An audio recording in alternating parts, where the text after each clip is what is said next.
Bertanding di Musashino Forest Rabu malam, Anthony Ginting menang straight game atas pebulu tangkis kebangsaan Rusia Sergei Siran dengan skor telak 21-12 dan 21-10. Mantan Menteri Sosial Juliari Batubara terdakwa kasus suap bantuan sosial COVID-19 di Kementerian Sosial dituntut 11 tahun penjara. Berita dengan struktur yang tepat akan membuat informasi tersampaikan dengan jelas, dan kebahasaan berita yang baik akan membuat isinya mudah dipahami. Kali ini kita akan belajar menelaah atau menentukan struktur dan kebahasaan teks berita. Dalam belajar menelaah struktur dan kebahasaan, kita akan menggunakan contoh berita berikut.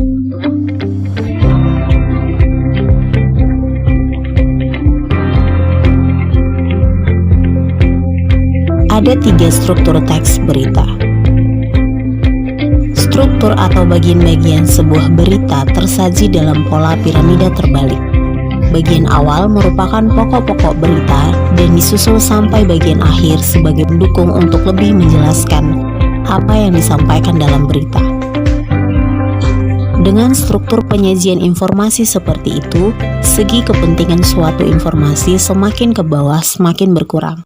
Sebaliknya, informasi yang paling penting terletak pada bagian atas berita. Oleh karena itu, jika kita tidak cukup waktu untuk mendengarkan keseluruhan informasi, dengan hanya memperhatikan bagian awalnya, kita telah cukup mendapatkan informasi pokok yang merangkum keseluruhan isi berita. Sekarang kita belajar kebahasaan teks berita. Untuk menyampaikan hal penting dalam berita, setiap berita dibentuk oleh sejumlah kata yang tersusun menjadi kalimat-kalimat yang memiliki kaidah atau aturan tersendiri.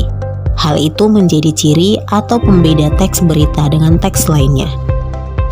Ada 6 ciri kebahasaan teks berita. Pertama ialah menggunakan kata baku atau yang sesuai dengan Kamus Besar Bahasa Indonesia. Penggunaan bahasa baku bertujuan untuk menjembatani pemahaman banyak orang. Kedua, menggunakan kalimat langsung, yaitu kalimat yang diucapkan secara langsung kepada orang yang dituju. Penggunaan kalimat langsung sebagai variasi dari kalimat tidak langsung yang ada di dalamnya. Kalimat langsung ditandai oleh 2 tanda petik ganda dan disertai keterangan penyertanya. Penggunaan kalimat langsung terkait dengan pengutipan pernyataan-pernyataan oleh narasumber berita. Perhatikanlah kalimat langsung yang terdapat dari contoh teks berita sebelumnya.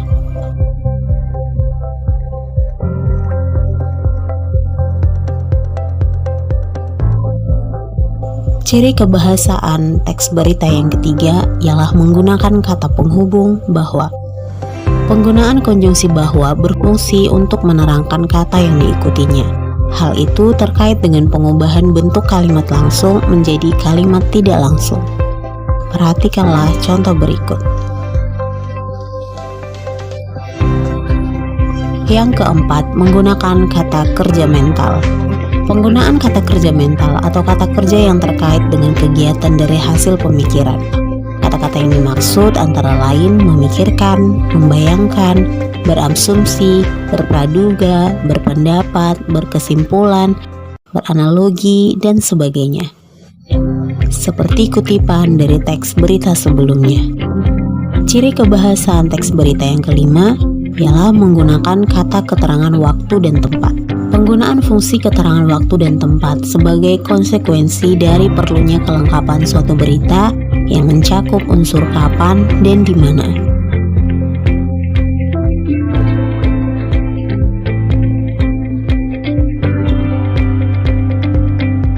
Keenam, menggunakan konjungsi temporal. Penggunaan konjungsi temporal atau konjungsi keterangan waktu seperti kemudian, sejak, setelah, awalnya, akhirnya, dan sebagainya. Hal ini terkait dengan pola penyajian berita yang umumnya mengikuti pola kronologis atau urutan waktu. Nah, agar kamu dapat mengingat dan lebih paham tentang apa yang kita pelajari hari ini, sekarang coba latihan menelaah struktur dan kebahasaan teks berita berikut.